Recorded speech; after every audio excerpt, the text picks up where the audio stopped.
let's talk about our parents, the aged ones. Yes. You know, some of them don't understand, you know. So what happens to the eyes when somebody grows old, and how can our aging, you know, viewers take care of their eyes? Yeah.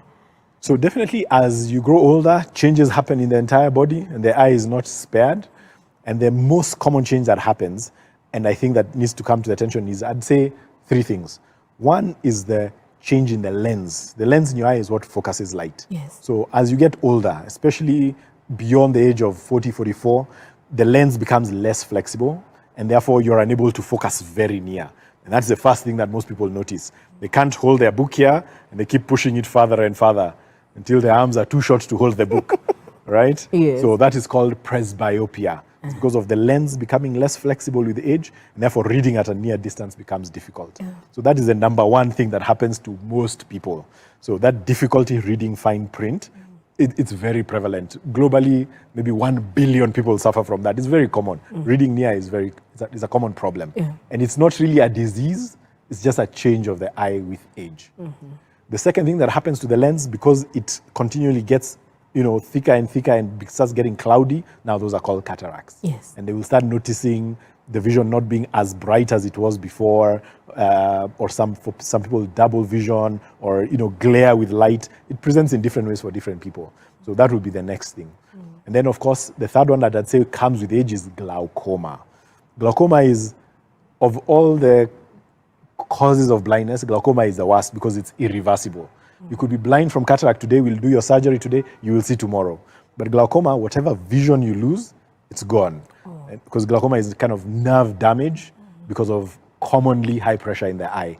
So that's what tends to happen. And that also generally tends to happen with age. Yes. Some babies are born with glaucoma. It's a sad state, but generally, most common form of glaucoma is adult onset, usually patients above 40 heading to 60, and it has very subtle symptoms. Start noticing little halos around light, then difficulty seeing towards the edges because it affects your vision from the outward coming inward. Yes. So those tend to be the common things that you'll expect for the older population. Presbyopia, difficulty reading, onset of cataracts, and glaucoma. Okay. Yeah. Is there anything they can do, like foods to eat, exercises to do, or maybe crying a lot to help them at least so their eyes?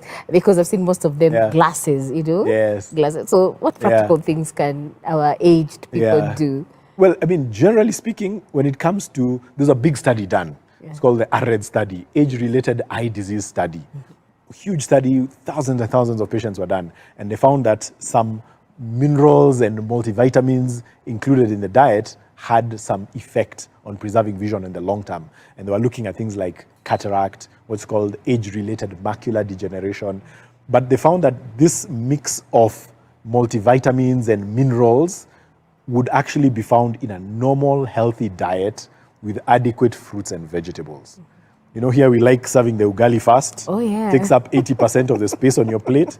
And the vegetables and the protein are like a garnishing to your ugali. That's the wrong way to eat. So if you have a healthy, balanced diet with adequate fruits and vegetables, generally speaking, you will get all the nutrients you need for health and even health of the eyes. You don't really need to take any special multivitamins.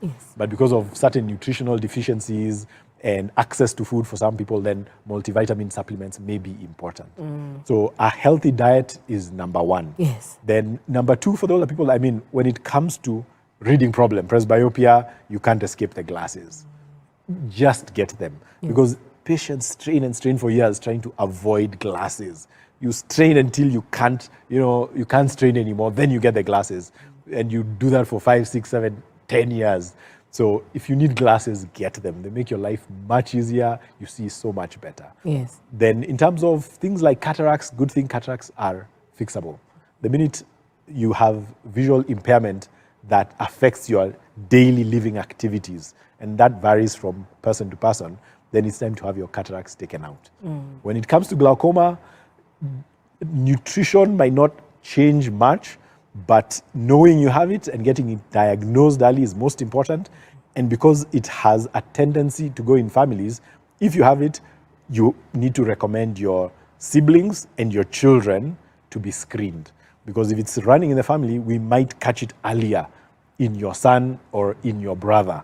So I've had a case where a patient came with completely unrelated, had a sty, and I decided to just look at the back of the eye as a matter of routine. And I find he has pretty advanced glaucoma, but he was unaware of it, only to tell me that he came because his dad has also been attending the clinic. And when I got the dad's file, I found we are also treating him for glaucoma. Yeah. So you see, there's that tendency. So if you have glaucoma, get your siblings and your children tested by the age of 35, diagnose it early, treat it early, preserve vision. Okay. Yes. Thank you.